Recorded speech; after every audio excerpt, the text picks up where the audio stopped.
새 똥 덕분에 부유해졌다. 1980년대 나우루는 예상치 못하게 세계에서 1인당 국민소득이 가장 높은 나라가 되었다. 믿기 힘들지만 이 작은 나라는 독특한 자원인 새 똥 덕분에 번영의 시기를 맞이했다. 수세기 동안 섬 표면에 쌓인 새의 배설물은 귀중한 인산염 광상으로 변했다. 인산염은 비료의 필수 성분으로 당시 비료에 대한 글로벌 수요가 높았다. 이 귀중한 자원을 통해 나우루는 황금기를 맞이했고 단기간에 엄청난 부를 축적했다. 1970년대와 1980년대 글로벌 인산염 가격이 급등하면서 나우루는 엄청난 경제 성장을 이루었다. 인산염 채굴과 수출에서 얻은 수익은 나우루 경제를 활기차게 만들었다. 1975년 경제학자 헬렌 휴즈는 나우루의 1인당 GDP를 5만 달러로 추산했으며 이는 석유 부국인 사우디아라비아에 이어 세계에서 두 번째로 높은 수치였다. 비교하자면 당시 선진국들의 1인당 소득의 10배에 달하는 금액이었다. 이로 인해 나우루의 모든 시민들, 어린이부터 노인까지 모두 별다른 노력 없이 부유해졌다. 인산염, 즉 백금이 계속해서 수익을 가져오자 나우루 사람들은 빠르게 사치스러운 생활에 빠져들었다. 작은 섬에서 캐딜락, 지프, 랜드로버가 마치 베벌리 힐스, BLVD를 활보하듯 거리를 질주했다. 그들은 대저택을 지었고 호주와 다른 나라의 부동산에 투자하기도 했다. 정부는 모든 의료, 교육, 주택 비용을 국민들에게 부담시키지 않았으며 세금도 없었다. 1975년 최고의 경제 성장기를 맞은 나우루는 세금 수집을 중단하고 교육, 교통, 의료 등의 필수 서비스도 모두 무료로 제공했다. 사람들은 물질적 낙원에서 살아가며 미래에 대한 걱정 없이 지냈다. 하지만 이 마법 같은 시기는 영원히 지속되지 않았다. 자원은 한정되어 있고 나우루의 이야기는 이를 잘 보여주는 전형적인 사례다. 무분별한 인산염 채굴은 자원을 서서히 고갈시켰고 1980년대 후반에는 자원이 고갈되기 시작했다. 2011년까지는 광산이 경제적으로 더 이상 비아블하지 않다고 선언되었다. 주요 수익원이었던 인산염이 사라지자 나우루 경제는 붕괴되었고 한때 번성하던 럭셔리 자동차들은 이제는 버려진 금속 조각이 되었다. 한때 웅장했던 건물들은 폐허가 되었고 나우루는 절망과 가난에 빠졌다. 한때 편안한 생활을 했던 나우루 사람들은 이제 미래를 고려하지 않고 낭비적인 생활에 익숙해져 그들의 낙원이 악몽으로 바뀌었다는 현실에 직면했다.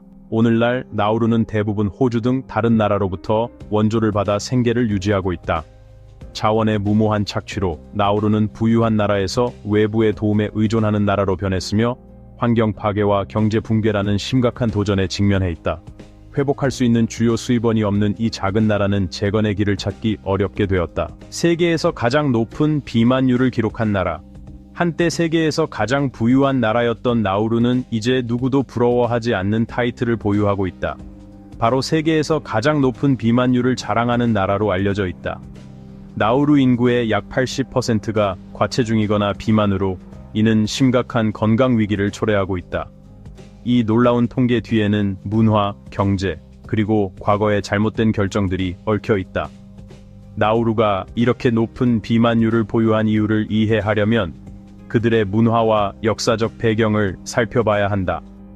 과거 나우루 문화에서는 통통한 몸이 부유함과 번영의 상징으로 여겨졌다. 지역사회의 지도자들은 성공과 풍요를 나타내는 상징으로 큰 배를 자랑스럽게 드러냈다. 이 개념은 나우루가 인산염 채굴로 부유했던 시절부터 비롯된 것이다. 그 당시 음식에 대한 탐닉과 큰 허리둘레는 사회적 지위의 상징으로 여겨졌다. 하지만 이 사고방식은 사람들의 건강에 심각한 유산을 남겼다. 경제가 번영하면서 나우루 사람들은 전통적인 생활 방식인 어업, 농업, 사냥을 버리고 대신 값싼 수입식품, 특히 지방과 설탕이 많은 음식, 술, 담배에 의존하게 되었다. 그 결과 나우루는 급속히 건강 위기를 맞이하게 되었다. 사치스러운 생활과 불건전한 식단의 결과는 신속하게 나타났다. 평균 수명은 약 50년으로 떨어졌고 심장질환, 당뇨병, 고혈압과 같은 만성질병의 발생률은 급증했다. 2017년 세계보건기구 보고서에 따르면 나우루는 세계에서 가장 비만한 국가로 꼽혔으며 비만율은 61%에 달했다. 더욱 놀라운 점은 한때 나우루 국민의 약 95%가 과체중이었다는 사실이다. 이는 건강 전문가들에게 큰 충격을 주었다. 섬을 돌아다니면 이 문제를 거의 어디서든 확인할 수 있다. 나우루 사람들은 체중 문제와 건강 문제에 시달리고 있으며 이는 단지 일부가 아니라 전국적인 문제다. 이 나라는 당뇨병 발생률이 세계에서 가장 높은 나라 중 하나로 꼽히며 한때 세계에서 가장 높은 당뇨병 발생률을 기록한 나라로 알려지기도 했다. 인구의 약 40%가 당뇨병을 앓고 있으며 이는 전 세계 평균보다 훨씬 높은 수치다. 비만이 이 문제의 주요 원인이라고 할 수 있다. 세계에서 가장 적게 방문한 나라 중 하나, 나우루는 세계에서 가장 적게 방문하는 나라 중 하나로 알려져 있다.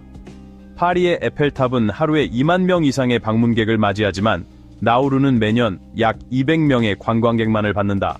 가장 바쁜 해에도 이 숫자는 겨우 1000명에 달한다. 그렇다면 왜 이 아름다운 섬은 이렇게 외면받고 있는 걸까? 먼저 나우루로 가는 길은 결코 쉬운 일이 아니다.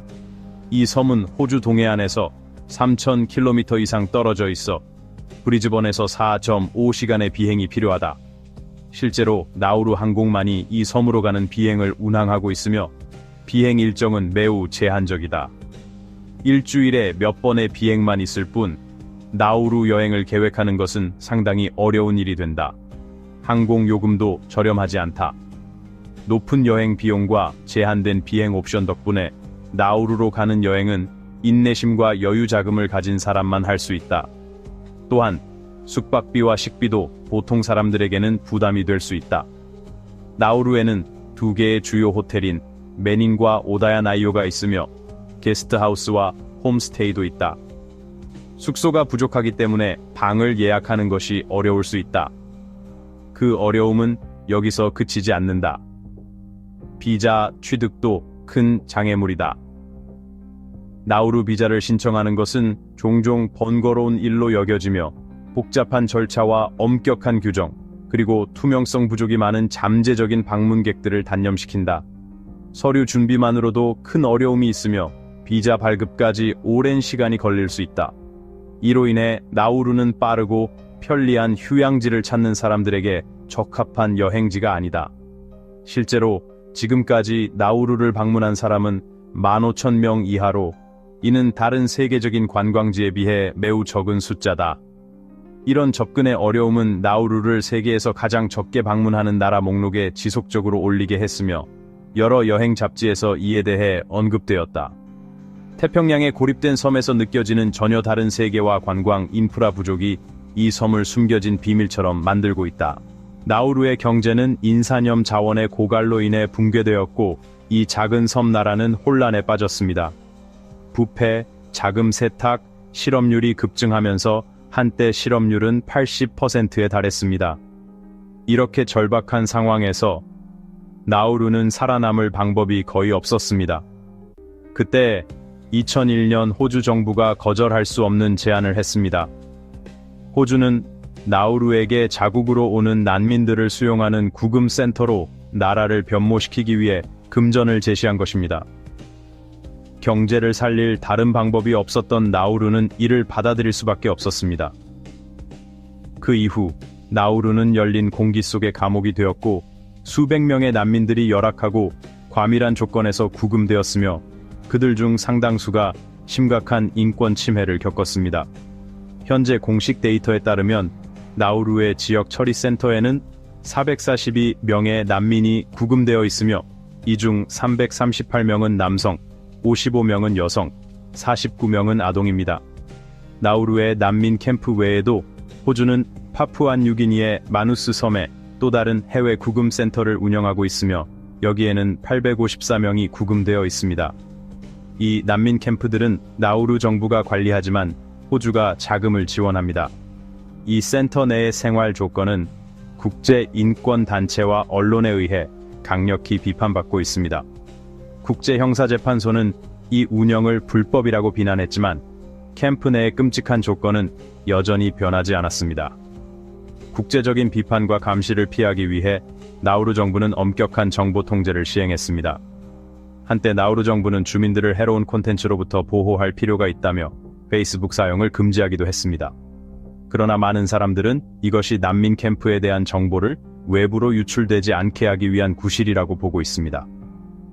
나우루 구금센터에 대한 외부 접근은 철저히 통제되며 호주 정부는 해외 난민 수용소의 운영을 비밀로 유지하려 합니다.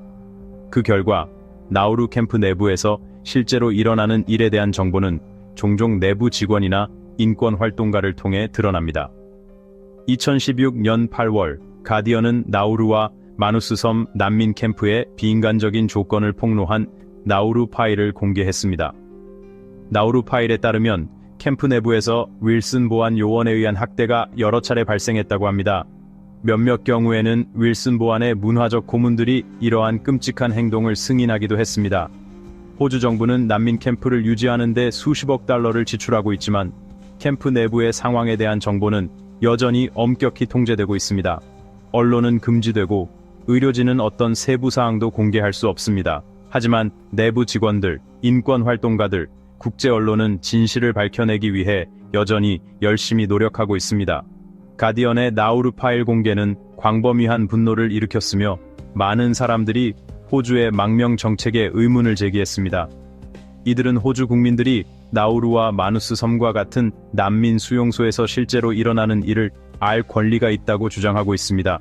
이 두 수용소는 매년 세금으로 12억 달러가 들어가는 시설입니다.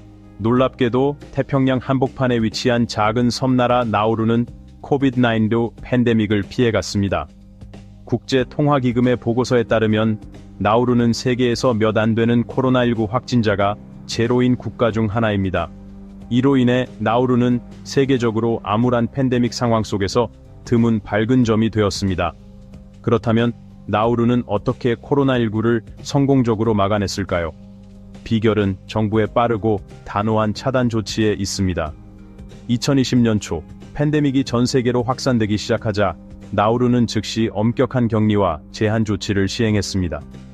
작고 고립된 섬나라로서 나우루는 국경을 철저히 통제하고 국제 항공편을 취소하며 도착하는 여행자들에 대해 엄격한 격리 규정을 적용했습니다. 외부와의 접촉이 제한된 덕분에 나우루는 팬데믹이 섬으로 전파되는 것을 막을 수 있었습니다. 이 섬의 유일한 국제공항은 이미 제한된 비행만 운영하고 있었고 추가로 철저한 격리 규정이 적용되어 모든 입국자가 철저한 검역을 거치게 되었습니다. 이러한 극단적인 조치들은 비록 가혹하지만 나우루 주민들을 코비드-19의 위협으로부터 안전하게 보호하는 데 성공했습니다. 또한 인구 약 10,000명이라는 상대적으로 작은 규모와 통제된 환경 덕분에 나우루는 의심되는 사례를 효과적으로 추적하고 격리할 수 있었습니다. 이는 팬데믹이 공공건강과 경제에 광범위한 피해를 주었던 다른 많은 국가들과는 뚜렷한 대비를 이룹니다. 이 성공은 나우루의 지리적 위치뿐만 아니라 정부의 신속하고 효과적인 대응 덕분에 가능했습니다. 세계가 감염과 사망의 급증에 직면한 가운데 나우루가 코로나19에서 안전하게 벗어난 것은 전 세계 팬데믹 속에서 드문 성공 사례로 남았습니다. 수도가 없다. 세상 모든 나라에는 공식적인 수도와 그에 따른 정부기관들이 존재한다고 생각할 수 있지만 나우루는 이를 다시 생각하게 만든다. 놀랍게도 독립국가인 나우루에는 공식적인 수도가 없다. 맞다. 정확히 들었다. 나우루는 중앙도시 대신 섬의 남쪽에 위치한 야린이라는 지역을 수도로 지정했다. 하지만 야린은 진정한 도시가 아니다. 이곳은 단지 나라의 주요 정부 기관들이 위치한 행정구역에 불과하다. 야린에는 의회, 대만과 호주의 대사관, 나우루의 유일한 국제공항이 있지만 전통적인 수도에서 볼 수 있는 시설들은 부족하다. 높은 건물, 분주한 쇼핑센터, 현대적인 대중교통 시스템은 전혀 없다. 대신 간단한 건물들, 몇 개의 주요 도로, 그리고 평화롭고 소박한 분위기가 특징이다. 야린은 전통적인 수도라기보다는 중앙 지역에 가까운 곳이다. 나우루의 수도가 공식적으로 존재하지 않는 것은 이 작은 섬나라의 단순함과 독특한 특성을 반영한다. 나우루는 총 면적이 27제곱킬로미터에 불과하기 때문에 섬의 한 곳에서 다른 곳으로 이동하는 데 그리 오랜 시간이 걸리지 않는다. 아마도 이것이 정부와 나우루 사람들 모두가 전통적인 수도 개념을 고수할 필요를 느끼지 않는 이유일 것이다. 이로 인해 나우루는 세계 대부분의 나라들과는 다른 독특한 국가로 자리 잡고 있다. 여왕이 방문했다. 영연방의 일원으로서 나우루는 1982년 엘리자베스 2세 여왕의 태평양 순방 중 중요한 방문지로 기록되었다. 이 방문은 나우루가 세계 여행 지도에 거의 등장하지 않는 나라라는 점에서 큰 사건이었다. 여왕의 나우루 방문은 나우루 사람들에게 큰 영광이었으며 나우루를 방문하는 사람들 중에서 약 200명 정도만 매년 찾아오는 여왕의 방문은 그 의미를 더했다. 지금까지 나우루를 방문한 총 인원은 약 15,000명에 불과하며 이는 전 세계 인구의 0.002%에 해당하는 숫자다. 이 숫자는 섬의 고립성과 독특함을 잘 보여준다. 만약 당신이 이 독특한 클럽에 가입하고 나우루를 방문했다는 자랑을 하고 싶다면 도전적인 여행을 떠날 준비를 해야 할 것이다. 세계에서 가장 작은 섬나라 나우루가 이렇게 드물게 방문되는 이유를 이해하려면 먼저 세계 지도에서 그 위치를 찾아야 한다. 그리고 이 작업은 결코 쉬운 일이 아니며 나우루는 매우 외진 곳에 위치해 있어 현대 문명에서 매우 멀리 떨어져 있다. 이 섬은 태평양 한가운데 위치해 있으며 외부 세계와 거의 완전히 고립되어 있다.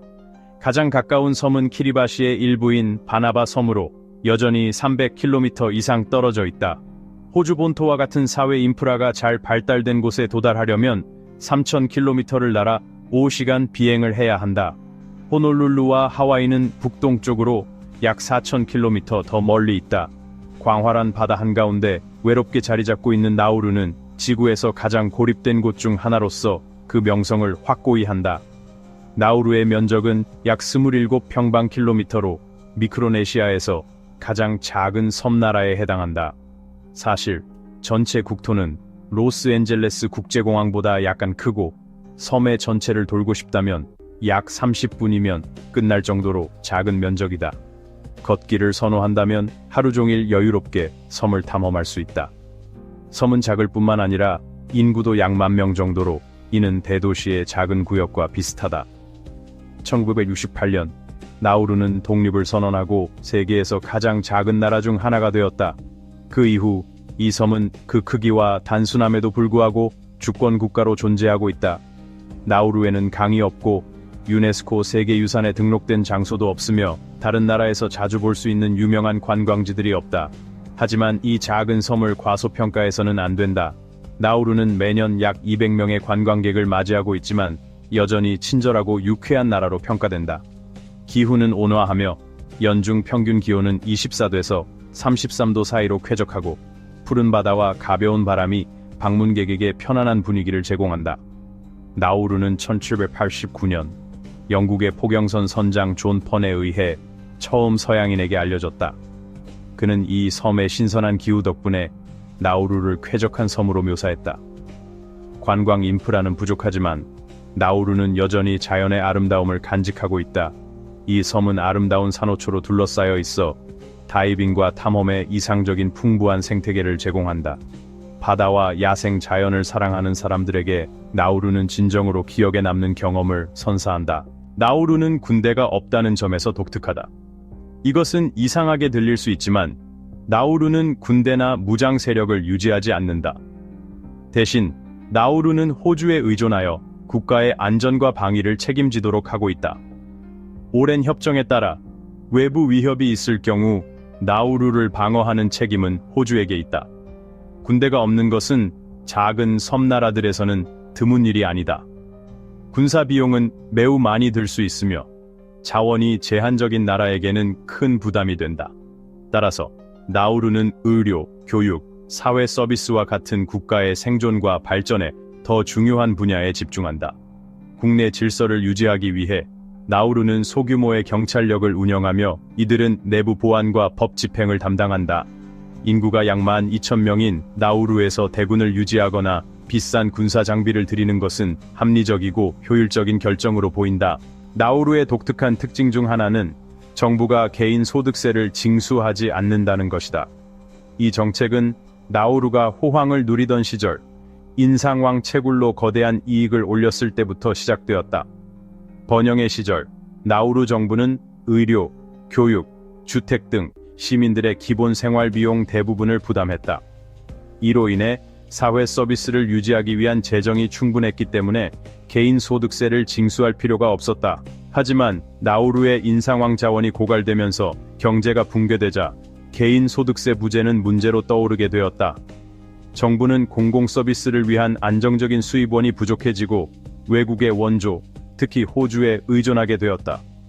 그 결과 나우루는 외부 지원 없이 사회 서비스를 유지하는 데 어려움을 겪고 있다.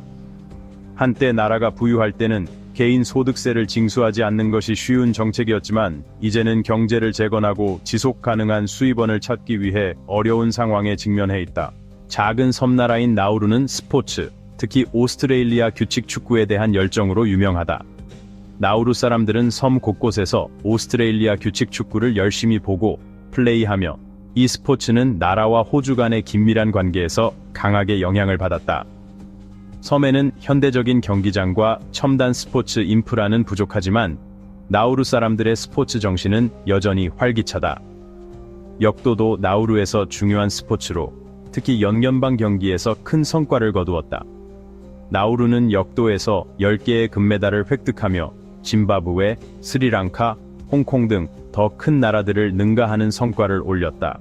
이 성과들은 나우루 사람들에게 자부심을 안겨주며 연년방 스포츠 공동체에서 나우루의 입지를 확립했다.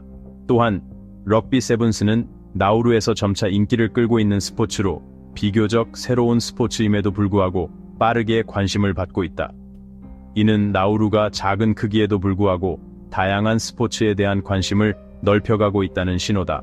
1960년대 인상왕 채굴이 한창이던 시절, 전문가들은 나우루의 미래에 대해 우려를 표하기 시작했다. 환경적인 문제로 섬의 복구가 가능할지, 더 중요한 것은 나우루 사람들이 그들이 심하게 훼손된 땅에서 미래를 살아갈 수 있을지에 대한 의문이 제기되었다. 이러한 우려 속에서 나우루 인구를 다른 섬으로 이주시키는 방안에 대한 논의가 자주 오갔다. 가장 구체적인 제안은 나우루 사람들을 퀸즐랜드주 해안의 섬으로 이주시키는 것이었다. 이 아이디어는 나우루를 재건하는 것이 너무 비싸고 거의 불가능할 것이라는 두려움에서 비롯되었다.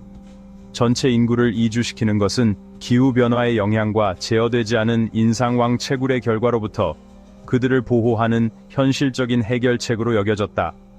1962년 당시 호주 총리인 로버트 멘지스는 나우루의 미래에 대한 호주의 책임을 공개적으로 인정하며 나우루 사람들의 미래를 보장할 의무가 있음을 언급했다.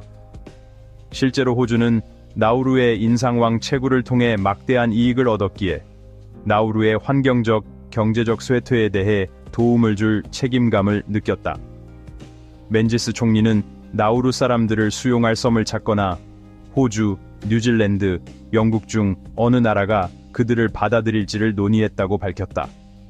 하지만 이 제안은 나우루 사람들에 의해 지지를 받지 못했다.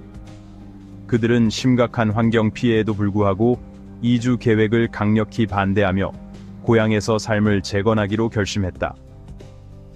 나우루 사람들에게 이 섬은 단순한 거주지가 아니라 그들의 문화와 국가 정체성의 뿌리였다. 어려운 예측에도 불구하고 그들은 고향 땅에서 자신의 삶을 이어가기로 선택했다. 모두 영어를 한다. 나우루의 공식 언어는 나우루어, 즉 미크로네시아어이다. 이는 섬의 대부분 주민들이 사용하는 모국어이며 일상생활에서 널리 사용된다. 약 12,000명의 인구를 가진 나우루어는 이 섬나라의 독특한 문화, 역사, 정체성을 담고 있다. 그러나 나우루는 호주, 뉴질랜드, 영국과의 오랜 긴밀한 관계 덕분에 주민들이 다국어를 구사하는 나라가 되었다. 영어도 나우루에서 널리 사용되는 언어로 두 번째 언어로 자리 잡고 있다. 영어는 법정 문서와 정부 규제부터 일상적인 상업 거래에 이르기까지 대부분의 공식적이고 상업적인 환경에서 사용된다. 섬의 주민들, 특히 상업, 서비스, 교육 분야에서 일하는 사람들은 영어에 능숙하다. 나우루는 호주와 뉴질랜드 같은 영어권 국가들과 강한 유대 관계를 유지하고 있어 국제적으로 의사소통할 때 영어를 사용하는 것이 쉬워졌다. 이로 인해 경제 및 무역 활동을 촉진할 뿐만 아니라 외교 관계와 국제 협력을 유지하는 데에도 도움이 된다. 그리고 이로써 나우루에 대한 13가지 놀라운 사실을 마친다. 이 영상이 흥미로웠다면 좋아요, 공유 및 구독을 눌러 세계 곳곳의 독특한 장소들에 관한 더 흥미로운 이야기를 놓치지 마세요. 댓글로 나우루에 관한 어떤 사실이 가장 인상 깊었는지 알려주세요. 시청해주셔서 감사하며 다음 모험에서 또 만나요.